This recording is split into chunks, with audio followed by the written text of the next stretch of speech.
'Twas the night before Christmas in Nashville, Tennessee, and it's cold outside, wind chill's negative 23 degrees. Pipes bursting around town, scarves froze to our mouth. Let's hit the road, y'all, head further south.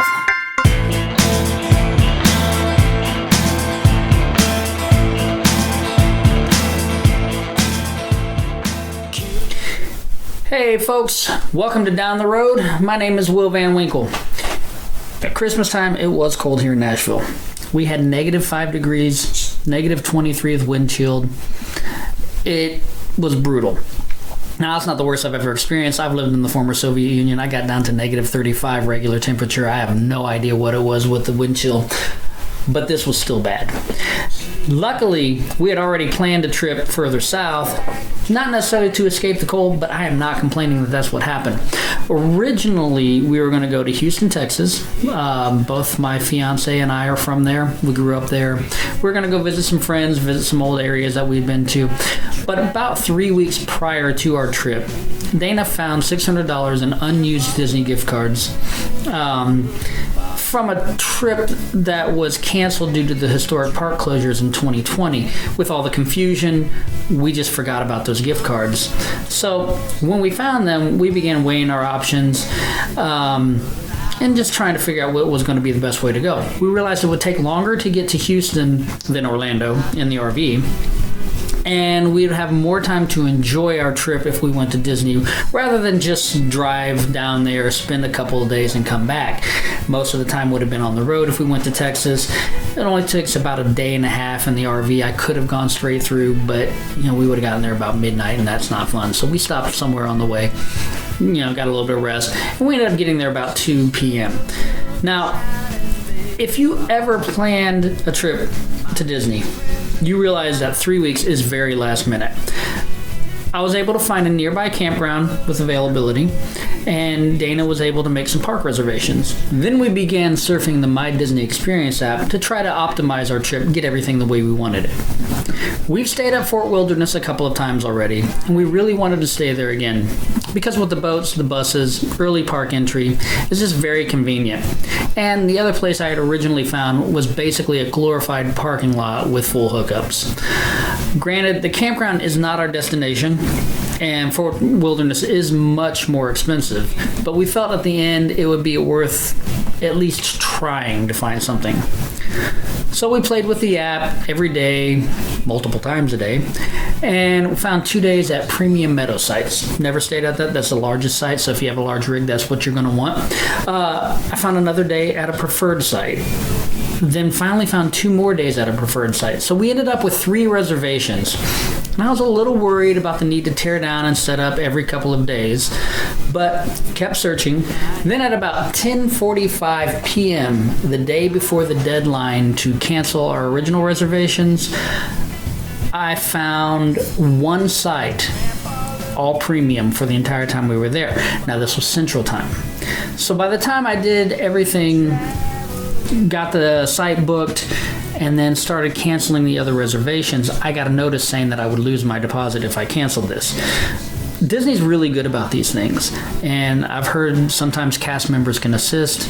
The system is live updated, so when the cancellation happened, it was 2 minutes before midnight Eastern time, and the next day I got a refund. So I didn't even need to call. Everything happened the way it was supposed to happen, and there was no loss. I would have taken that. I was willing to accept it because it would have been my mistake because I did not pay attention to the time or the day. But we got lucky, and it was, like I said, 2 minutes before midnight. So here's my notes on Fort Wilderness. When you first drive up, it's a covered drive-up area, raised. You don't even have to get out of your RV. It's great because it keeps rain off you, and in Florida, it does rain a lot. But that traps in emissions, and it makes the sound from engines echo. So be sure to turn off your engines and your generators. You don't want to deafen cast members. You don't want to kill anybody trying to get into your site. So if you arrive before check-in, which is 3 p.m., if there's a site available, they will go ahead and send you straight onto your site. If not, they'll direct you over to overflow parking until your site's ready, then notify you via text or email or the app. Now, 3 times I've stayed there. 1 time we had to do that. We got there ridiculously early at 11 a.m. I I had no illusions that we would actually be able to go to our site right off. You can make requests, but they are just requests. They may not have that site available because somebody may have already checked in there the day before or earlier that day. But they try to honor those as best they can. So, of the 3 times I stayed there, I had to use overflow 1 time. And again, it wasn't even checkout time, so I'm not surprised. We usually stay in the full hookup area, which is on the lower end of the price spectrum. Now, having stayed at premium, I can say the extra concrete around your rig isn't really worth the extra cost. You are closer to certain activities, but with buses, it just didn't seem like it was worth the added expense to me. So unless you have one of those larger rigs, you know, look around, try to get some of the other sites. You're usually fine. They say how large the sites are, and you should know how big your rig is anyway. So, but again, for us, this was a last-minute trip, so we took what we could get. Golf carts are available to rent. Reservations need to be made in advance.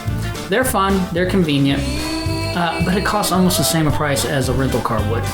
So, even though the park was huge, it just didn't feel like the price was worth it to us. We tow our Jeep with us. The first trip we didn't have the Jeep yet, so we got the golf carts. We haven't gotten the golf carts since then because we just drive our Jeep up to the front of the park.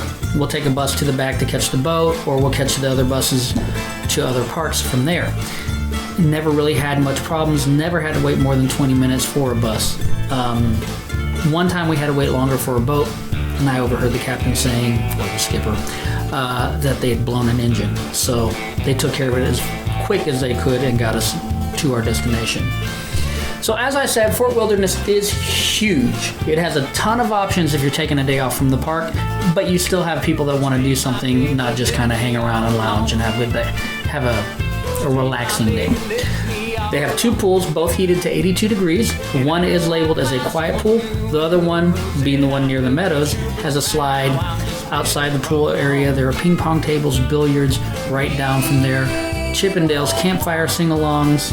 Back in the back of the park, they have Hoop-de-Doo Review, food trucks on Tuesdays and Wednesdays, which are great options because if I'm being honest, P&J's restaurant is just okay. And for an extra fee, you can do horseback riding, archery, catch and release fishing excursions.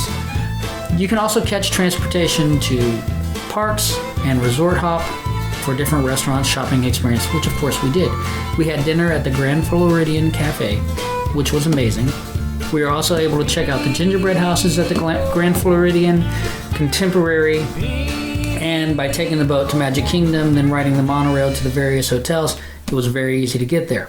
Originally, we had reservations at Kona Cafe at the Polynesian, but due to a change in plans because of a minor knee injury in our party, we had to cancel those. Be sure to use the Disney My Experience app. Make sure you change reservations. You have about 2 hours before your dining reservation to make changes. At the time we went, it used to be 24 hours. Now it's 2 hours. That can change. Disney does change the rules a lot, so make sure you check out the regulations and keep checking the app because things pop up, things disappear. And if you don't find what you're looking for, keep refreshing it. Best to do so well in advance. Again, a luxury we didn't have this trip. Like most campgrounds, though, the Wi-Fi is spotty at best, which at Disney can be a little bit problematic because so much of what you do has to be done on the app now. So I recommend using your data on your phone. Now, I made the mistake of using the park's Wi-Fi to transfer video files over, and I lost most of them because I was disconnected from the server without knowing it, and I thought the files had transferred, but found out after deleting them from the camera, they had not completed. So those are gone forever. Disney does allow you to decorate your campsite. They do request that you refrain from political or other potentially controversial messages. And at Christmas time, the campers go all out. There was one, we thought it was a light show. We drove around. We found out it was a campsite and they had that much stuff going on. One guy wrapped his RV to look like Cousin Eddie's RV from the movie Christmas Vacation. It was amazing. This will not be our last trip to Disney's Fort Wilderness, and I'm already counting the days until the next one. So I hope you guys got an idea of what to expect, and you have a great trip. Be sure to subscribe to our channel, leave us a comment, especially if I left anything out, or if you have any questions. And if you like the original music that I've used in the background, you can find it on Spotify, Apple Music, right here on YouTube, many more streaming platforms. I hope you have a great trip, have a great day, thank you for watching, and I'll see you all down the road. Be coming home. Let's hit the road.